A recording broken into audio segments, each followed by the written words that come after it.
Some Republican governors down south are saying no thanks to a portion of the federal stimulus bill. They include the governors of South Carolina, Mississippi, Texas, and Louisiana. Here are the latest unemployment rates for those states, by the way. South Carolina is up there in double digits at 10.4. That's got the second highest unemployment rate in the country. So is it a good political strategy to buck the president, particularly for the governor of South Carolina, the Palmetto State? Joining me now, the strategist. Steve McMahon is a Democratic strategist, and Todd Harris is a Republican strategist. Gentlemen, thank you for joining us. I'm sorry, Todd, about you being lower on the screen there. I think it's an accident of television. But he's a Republican, so he's healthier, right? No. Anyway, I've got to ask this, Todd Harris. Is this a game your party's playing, or is it for real, saying no to Washington, no to the money that the federal taxpayer is either borrowing or paying for?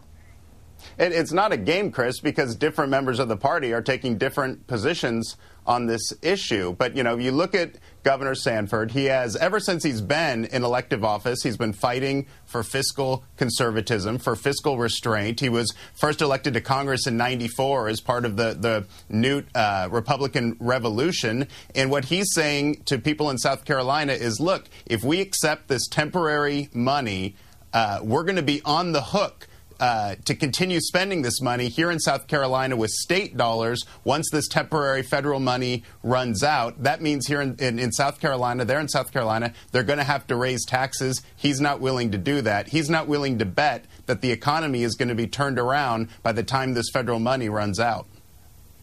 Well, you know what? He doesn't want to take money for extended unemployment benefits. You got to ask, is this guy just going to cut off unemployment benefits, though? You got to get to the particular here, right? Right. Not only does he want to not take money for unemployment benefits, he doesn't want to take money for schools or health care or any of the other things that they need in South Carolina, the voters in South Carolina, frankly, expect their governor to deliver on. Todd did a really good job trying to put lipstick on that pig. But what's really going on here... Can we stay away from that, baby? Just stay away from it. Let me get the Democratic Party so you know your talking points before you use them. Here's the Democratic National Committee has targeted Governor Sanford in a new ad, which is scheduled to run for at least a week on cable down in South Carolina. Here's the ad. You hear it here first, and then Steve can do some lip syncing. Go ahead, Steve.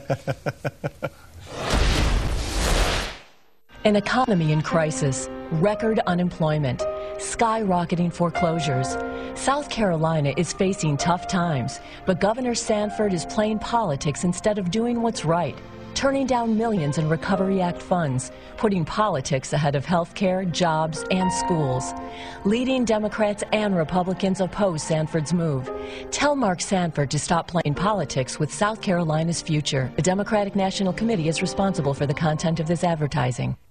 Good ad, right? Very good ad, and it's absolutely right. He's putting, and frankly, he's putting it not only ahead of health care and schools and roads and things in South Carolina. He wants to use this money to pay down South Carolina's debt. So he wants to basically take his deficit spending and cover it up with money from Washington when the Obama administration would By the way, you create can't do jobs that legally. You can't tell the federal government where to spend the money. Here he is. They give you the money. It's dedicated. This thing about waiving is a joke. Here's Governor Sanford writing to the South Carolina State Legislature explaining his decision. Then pick up on this, Todd.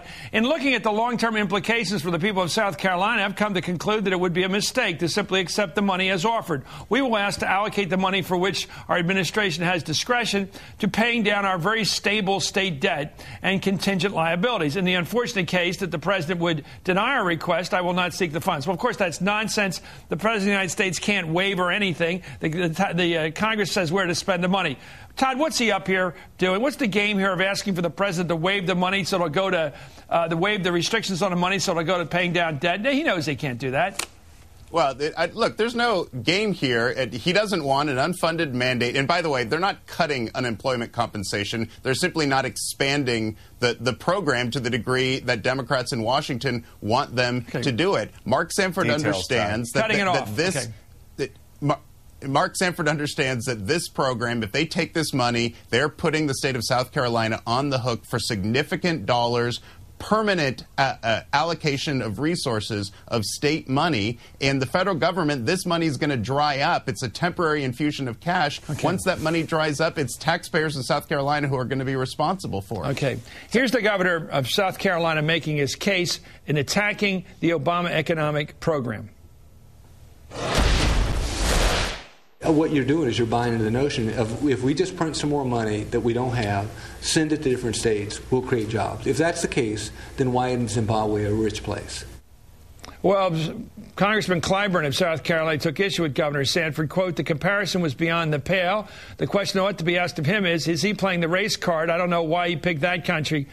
Well, Governor Sanford referred to Zimbabwe, which has a notorious inflation program, which is fueled by a ridiculous monetary policy of printing trillions and trillions of Zimbabwean dollars. I think it's fair. But he also, in defense of Sanford on this point, he also mentioned Argentina in the bad old days, and he mentioned the Weimar Republic after World War I. He didn't just single out an African country, but Clyburn is mad at him. What do you think? Do you agree with Clyburn, Steve, that it was racist? Here's the thing. Do you believe him? You believe it was racist? I think that what someone says is racist or not, depending upon what the listener hears, and that is something that is always true in politics. I don't think Bill Clinton is a racist, but I think he said things during the campaign that African Americans took to be racially tinged. I think here you see a situation where a white person is saying something, maybe to give him the benefit of the doubt. He wasn't trying to be racist at all, but he said something that an African American feels was racially tinged. Jim Clyburn is a person. Is that because he said it, or because anybody would say it? If I had said it, or somebody else would have said it from the North who didn't have that history down there of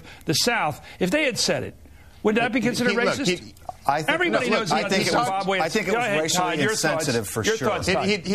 He talked about Zimbabwe because Zimbabwe has 11 million% inflation. I mean, that's the one and only reason. It's also a country in Africa, Todd. It's also a country in Africa. There are a lot of countries like... Who cares, Steve? See, they have 11 million% inflation because of their monetary policy. What Mark Sanford is saying is that he doesn't want the United States to continue to print money and throw money at every problem. He could have said that like then, Todd. they did in Zimbabwe. But hold on. The last Gallup poll shows that by a 3-to-1 margin, the American people would prefer for not only the stimulus package, but for this pork-laden budget that they're passing, for these two programs to spend less money, not more. The American people want us to spend as little money as possible. Todd, can we just agree that even if Governor Sanford didn't intend to be racially insensitive, if an African-American member of Congress took it that way, it's a fair criticism, and it's something that he should be more concerned about. Suppose an African-American member of Congress referred to Zimbabwean inflation. Would that be racist? I don't. No, I'm asking you. I think it's. If an African-American congressman had referred to the ridiculous inflation in Zimbabwe, which is fueled by printing money, would that be racist? Yes or no? No. I'm not saying. In other words, it depends who says it. Yeah, it does depend who says it. It depends who hears it. It depends how it's intended. It depends upon, frankly, how do you know it was the sensibilities of the listener. I don't. But what I know is it was racially insensitive. I'm not suggesting he's a racist. I think the only thing, I think we got to keep it in context. The day before, he referred to 3 countries with notorious rates of inflation, fueled by monetary policy, big money, printing money. Argentina and Weimar Republic after World War II, after World War I. The fact that he mentioned all 3 countries is totally fine. You're saying because he seemed in a second instance to single out one, it was racist. No, I'm not saying it was racist. I'm saying it was racially insensitive. I think there's a big difference. It's a difference between intent and effect. And it's the effect on the listener that I just matters. wonder whether Clyburn in this case is getting a little out of hand. Clyburn attacks him for not taking the federal money. He calls that racist.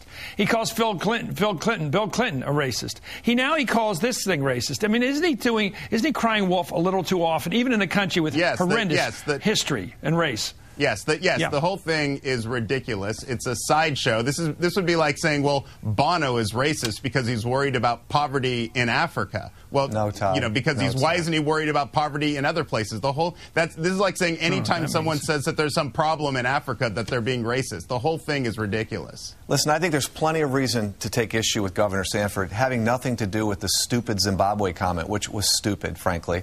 And it has to do more with the fact that he wants to be Bobby Jindal. And he wants to be a guy who's running for president instead of a governor who's taking care of his state. This is somebody who's putting his political ambitions ahead of the needs of the people who elected him to represent them. It's frankly... See, the problem with your argument is we can't criticize Zimbabwean inflation because it's African.